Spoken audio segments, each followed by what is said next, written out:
Good morning. It's good to be with you this morning. I'm doing it a little early.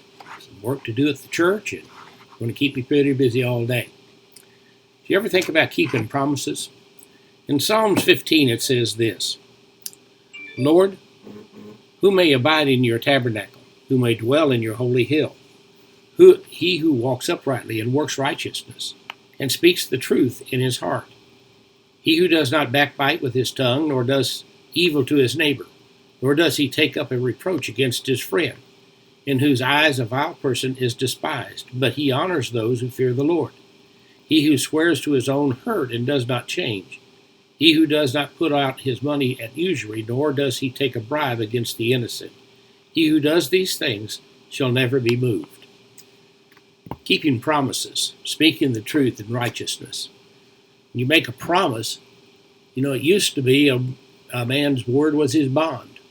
Now today you hardly find without anybody meeting the fact that they have to have a lawyer with them and a contract.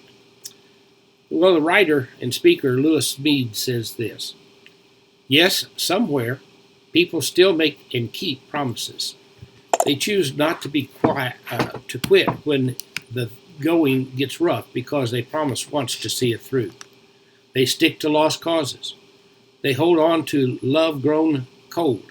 They stay with people who have become pains in the neck. They still dare to make promises and care enough to keep the promises they make.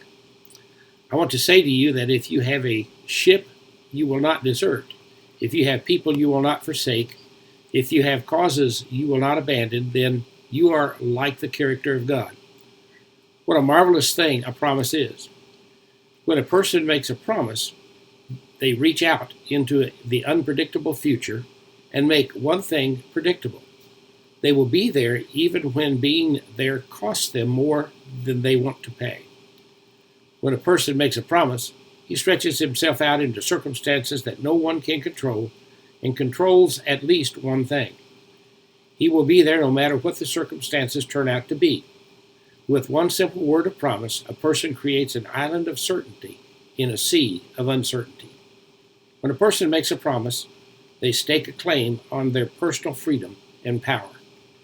When you make a promise, you take a hand in creating your own future. Wow. A promise is important. Are we keeping our promises today to one another, to the Lord? Might be something to think about today. God bless you. Have a great morning.